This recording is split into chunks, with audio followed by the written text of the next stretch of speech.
अपने नाम जमीन करा ली 100-150 बीघा। वर्ष 2002 में माननीय जिलाध्यक्ष जी हमारे विधायक थे, इन्होंने विधानसभा में क्वेश्चन लगाया, जिसके बाद जमीन खारिज हुई। उसके बाद कई बार रिवीजन हुआ और अब तक कम से कम 3 से 4 बार हम उस मुकदमे को जीत चुके हैं। अभी इन्होंने एक फर्जी स्टे ले रखा था, ये स्टे भी 14 तारीख को स्टे भी ब्रेकेट हो गया। इसके बाद से इन लोगों की पैमाइश भी प्रशासन के द्वारा की गई, लेकिन कब्जा दखल देने के बाद भी वो भूमाफिया इनको किसी भी कीमत पर जमीन नहीं जोतने बोने दे रहा है।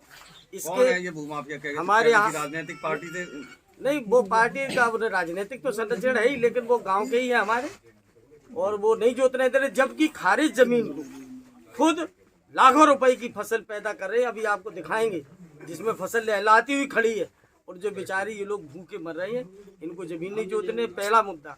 दूसरा ये कि मैंने विधानसभा में क्वेश्चन लगाया था, मेरी किसनी रोड पर ग्राम समाज की बेशकीमती जमीन है, जिस जमीन पर बाकायदा शहर के भूमाफिया आकर के कब्जा करें। अभी आप देखा होगा, इधर आप मुड़े होंगे, प्लाटिंग हो रही है, उस पर मेन रोड पे 1 इंच भी जमीन नहीं है। चिन्हांकन करके सरकार ने छुड़वा दी, प्रशासन ने, इसके बाद भी कब्जा हो रहा है। मैं निरंतर प्रशासन को आगाह कर रहा हूँ, कोई भी बात सुनने के लिए तैयार नहीं। प्रशासन के पास जब शिकायत पहुंची, प्रशासन की तरफ से क्या एक्शन हुआ? प्रशासन की तरफ से ये हुआ कि मैंने 21 कॉल एसडीएम साहब को किए हैं। देखिए 35 कॉल मैंने एसडीएम साहब को की, एसडीएम साहिबा ने मेरा फ़ोन रिसीव नहीं किया। मैं अभी जब मिला उनसे, हमने सर आपने तो फ़ोन भी नहीं मेरा रिसीव किया, कम से कम बात तो हो जानी चाहिए हमारे आपके बीच में। तो उनका जवाब ये था कि फ़ोन तो मैं बहुत सारे लोगों की नहीं उठाती, तो हमने क्या उसमें मेरी भी गिनती कर ली है।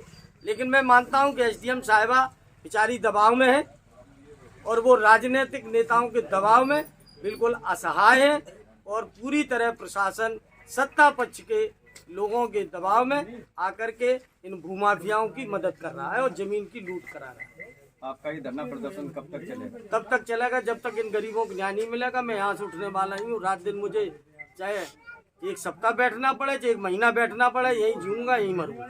अच्छा, ये जिस जगह पे आप धरना कर रहे हैं, ये शमशान घाट की जमीन? ये शमशान घाट है, और यहाँ इसलिए कर रहे हैं कम से कम यहाँ पे अधिकारी और आप सब लोग आकर के हकीकत देख सकें, वो जमीन भी देख सकें। और इसलिए भी कर रहे हैं कि जिन लोगों के नाम पे वो जमीन थी, वो आज इसी मरघट में दफन हो गए हैं। उनकी आत्मा मेरे साथ धरने में बैठी हुई और अपने न्याय की मांग कर रही है। उनका परिवार मेरे साथ बैठा हुआ है, जो भुखमरी के कगार है। विधानसभा में भी वहाँ भी उठाएंगे, दमदारी से उठाएंगे, हम उठाएंगे। माननीय राष्ट्रीय अध्यक्ष जी के द्वारा भी मुद्दे को उठवाएंगे। जमीन पे कब्जा कर रखा है, जिसे कोर्ट के आदेश बाद भी नहीं जोतने दे रहे हैं। ग्राम समाज की जमीन पे कब्जा हो रहा है। पूरा प्रशासन शहर के भूमाफियाओं को खुलेआम कब्जा करा रहा है। आपने प्रशासनिक लोगों से शिकायत नहीं की? निश्चित रूप से मैंने इसमें अधिकारियों से समय समय पर अवगत कराता रहा। अभी भी मैं 4-5 दिन पहले एसडीएम साहिबा से मिला, तो मैंने नोटिस भी दिया था, हमने यदि न्याय नहीं दिया गया तो मैं धरने पे बैठ सकता हूँ। आप धरने पे बैठने से पहले फ़ोन किया क्या? 35 कॉल मैंने किए, लेकिन एसडीएम साहिबा ने मेरा फ़ोन नहीं रिसीव किया।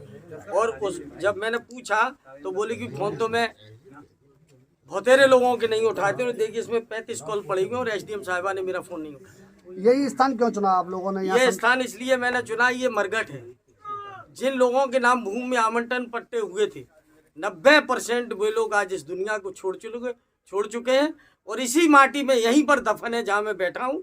और उनकी आत्मा मेरे साथ है, और उनकी आत्मा मेरे साथ बैठ के रो रही है कि मेरे मरने के बाद भी इन गरीबों को न्याय नहीं मिला है। इसलिए मैंने इस मरघट के स्थान को चुना है। और ये जमीन भी यहीं पे देख लो, इनकी जमीन खाली पड़ी है, और भूमाफिया जिसकी जमीन खारिज हुई है उसकी फसल लहला रही है। कम से कम ये भी चीज़ आप देखने आ रहे हैं।